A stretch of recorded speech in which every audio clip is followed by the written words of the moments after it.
Hello, I'm Ann Bocock, and welcome to Between the Covers. George M. Tabor spent 40 years as a reporter and editor, 21 of those years at Time magazine. He worked in both the United States and in Europe.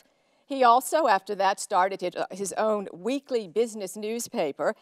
And then he found another passion, and that was being an author. He was very successful in books that he wrote about wine. Well, today we're going to spend a little bit of time talking about wine, a lot more time talking about gold. His latest book is Chasing Gold, the incredible story of how the Nazis stole Europe's bullion. It is my pleasure to welcome George M. Tabor. Thank you. Just bear with me for a second before we get to this book, which is pretty incredible. When you were writing about wine, you had a very successful run with these books. What was it that you thought, this is the book I need to write? I've been thinking about this book for literally, I hate to say it, a half century. Really? 48 years.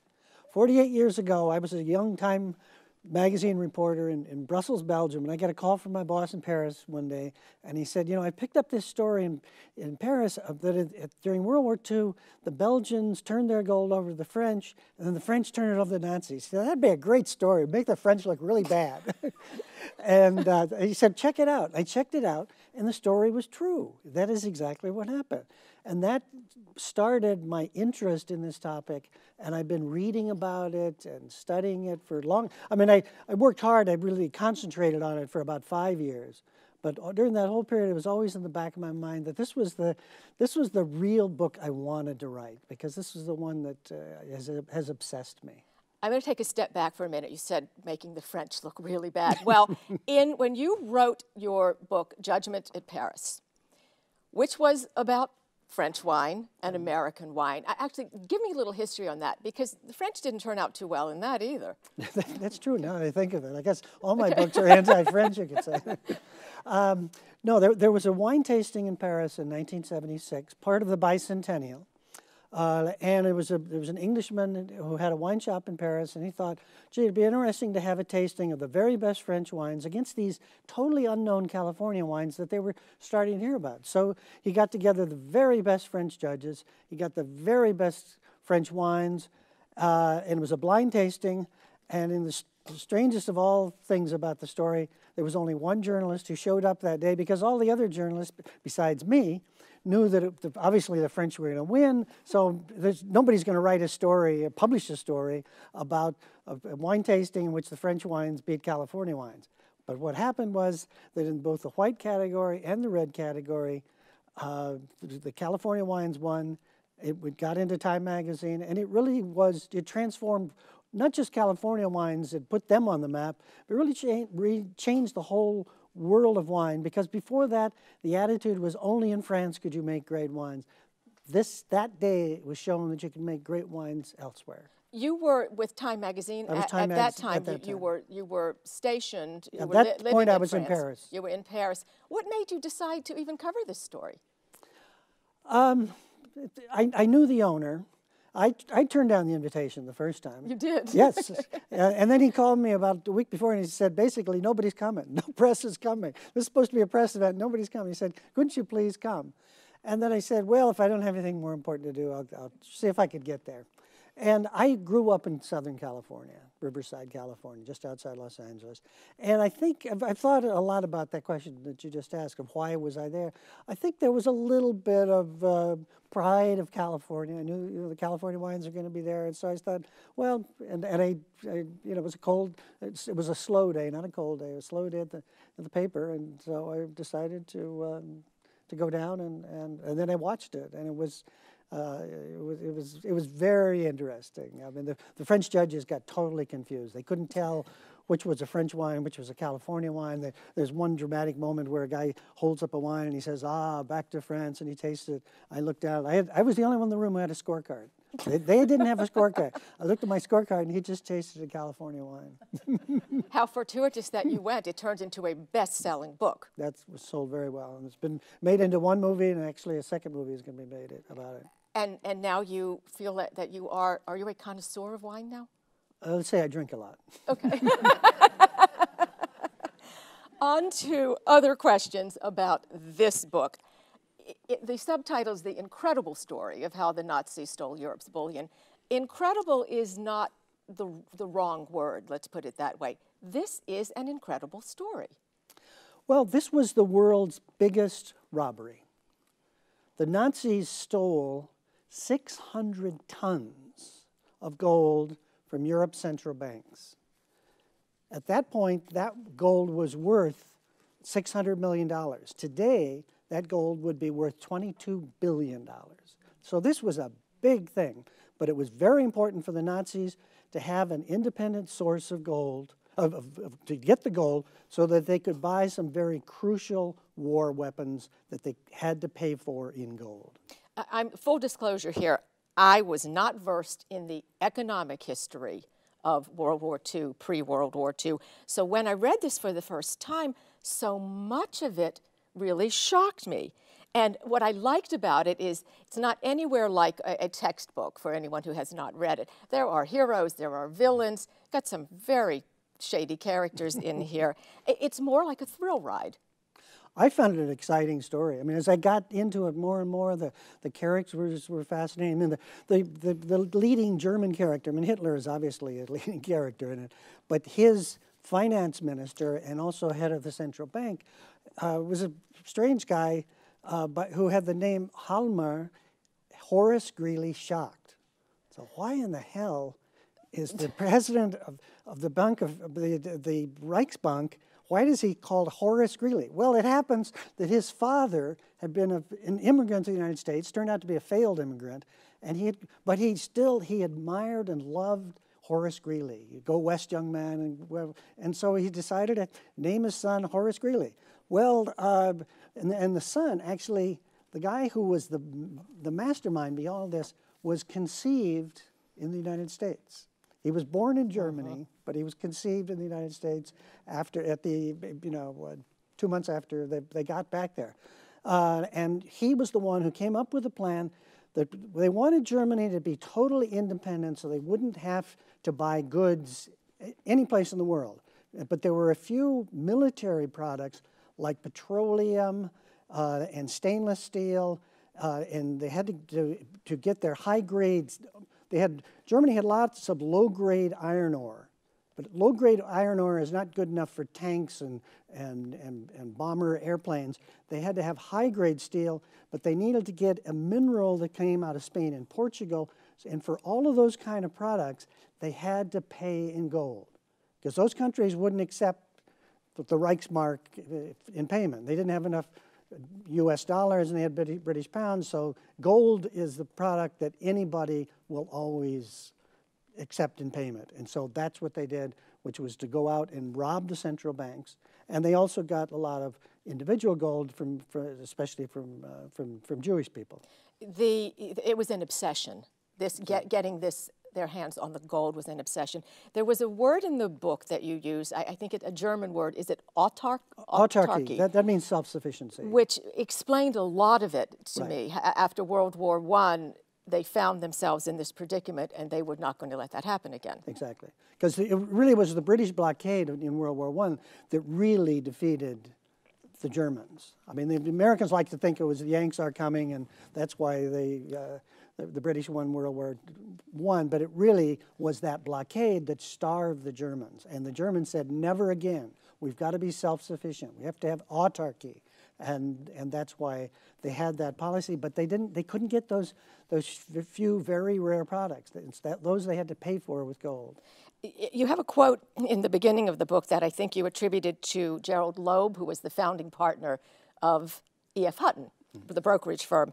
And it said, the desire for gold is the most universal and deeply rooted commercial instinct of the human race. Has been for thousands and thousands of years and probably will be for long into the future. I mean, just what have we seen in the last few weeks? The price of gold in the world market it was down for a while, but it's gone up as some of the economic problems in Europe have gotten stronger. The price of gold has gone up. It's the one thing that the world, there's not much of it. It's very rare.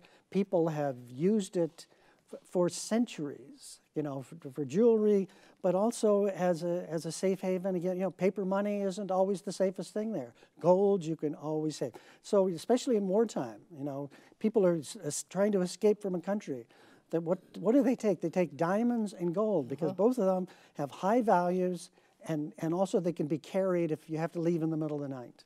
Exactly. Women have sewn gold into the hems of their skirts.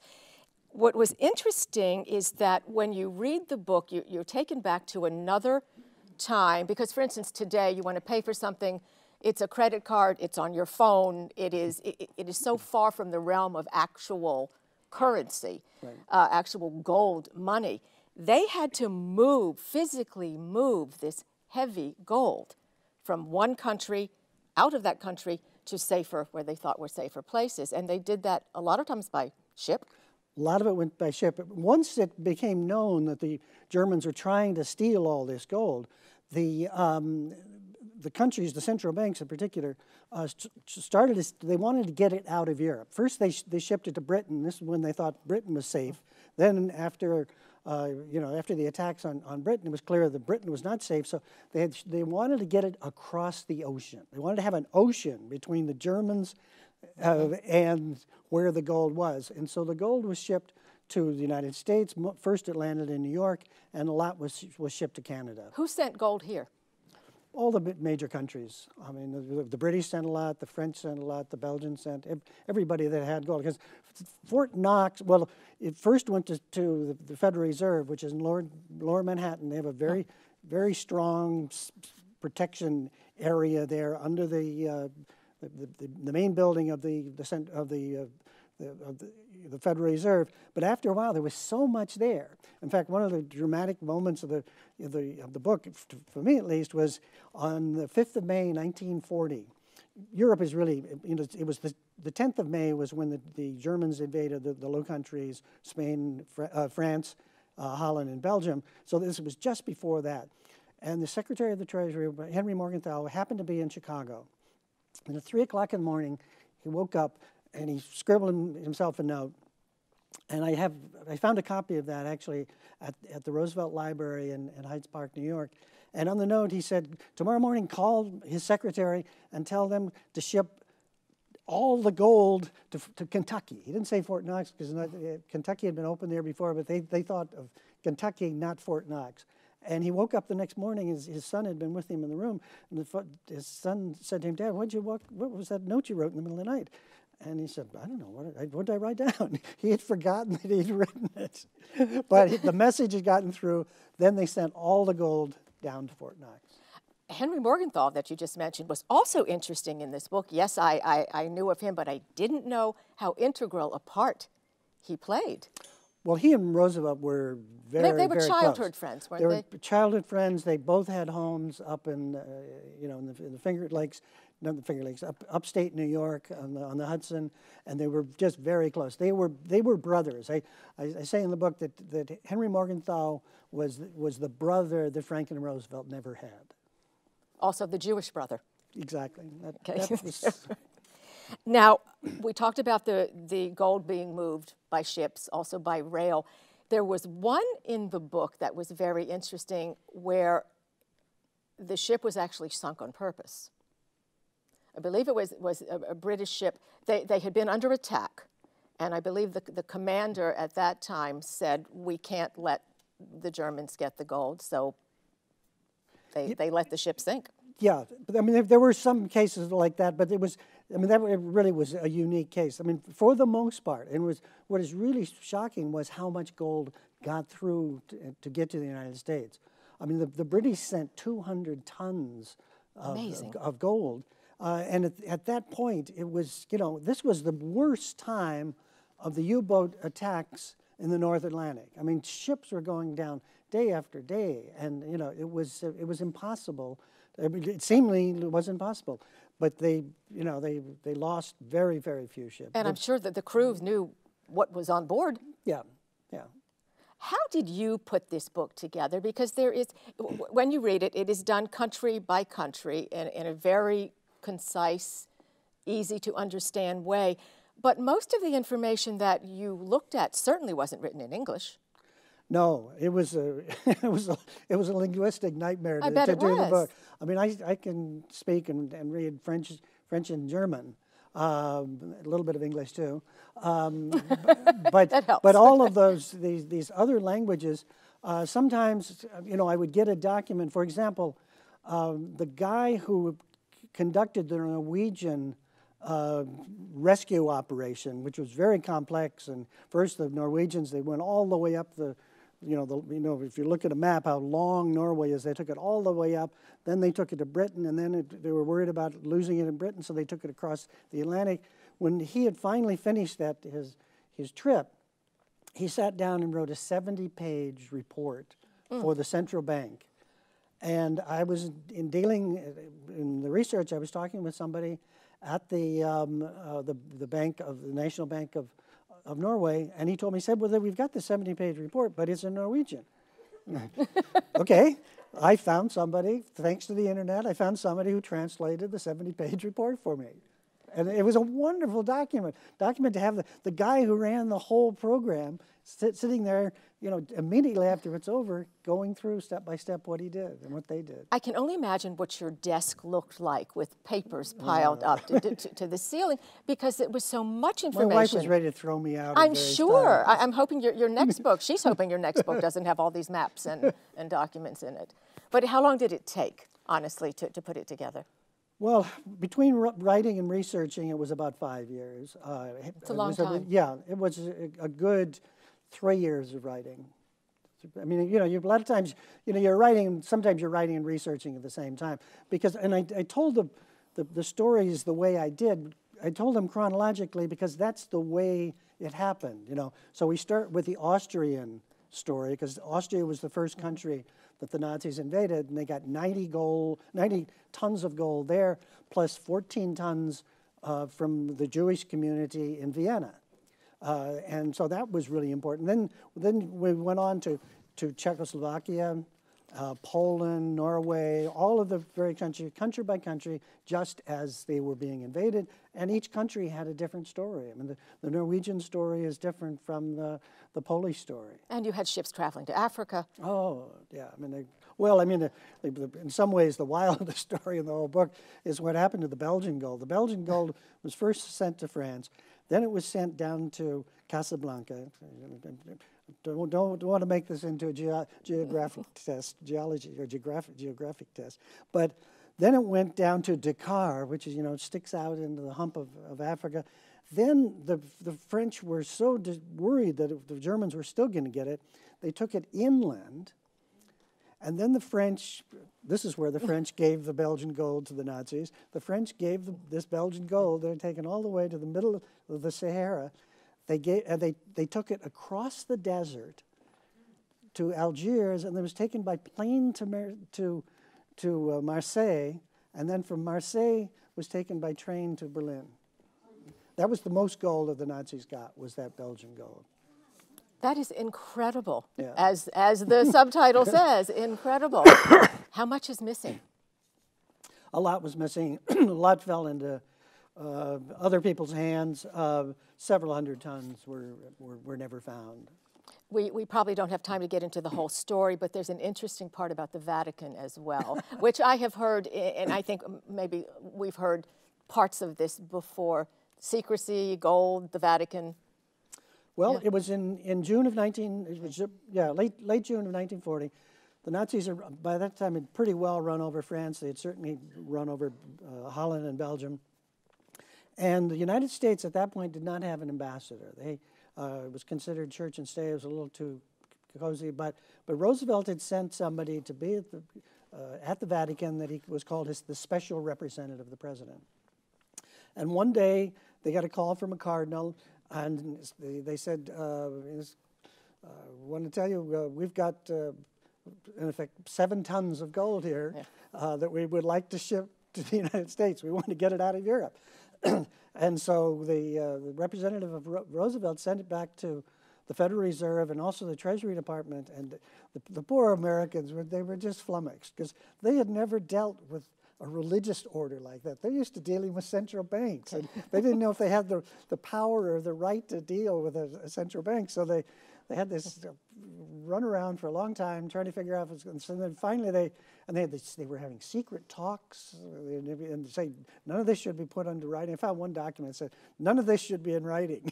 Okay. Fortunately, I found it. I like that written down. None of this should be in writing. Okay. But anyway, so they decided to take it, and the 7 tons were taken first and shipped to England, and then they were shipped across to New York. Fantastic. And they stayed in the Vatican at the Federal Reserve until the end of the war, and then they were shipped back. Earlier, when you mentioned the wonderful character with the name Horace Greeley-Shot, he really thought he could control Hitler. Yeah, that was one arrogant man as well. Arrogance does not quite describe him. He was a very self-confident person, shall we say. I mean, he had a great track record. He was, a lot of people don't know it or remember it, but one of history's great inflations, in fact, some people even think it was the greatest inflation of all history, was the 1920s in Germany, when at one point you could buy, $1 was worth something like 10 quadrillion Reichsmarks. I mean, the currency was, those were the days where literally people would have wheelbarrows full of money to buy a loaf of bread. And he was the banker that stopped that. So as a result of that, he had great prestige. And when he threw in his great prestige with the Nazis, it was very important because he gave Hitler the prestige. And then, and at that, Hitler and he later had a falling out, but he thought he could control Hitler.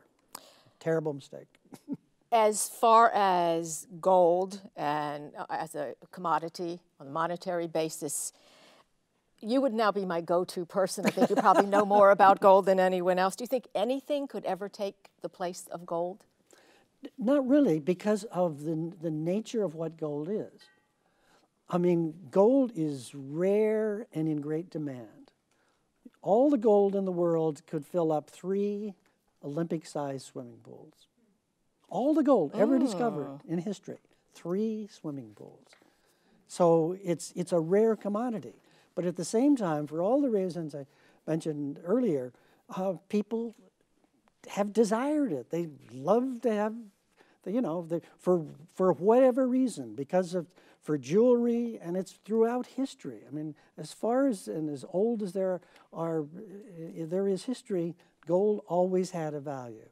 It doesn't, you can't burn it. It doesn't, it doesn't corrode. It's priceless, and it's the only product in the world like that, and I think always will be.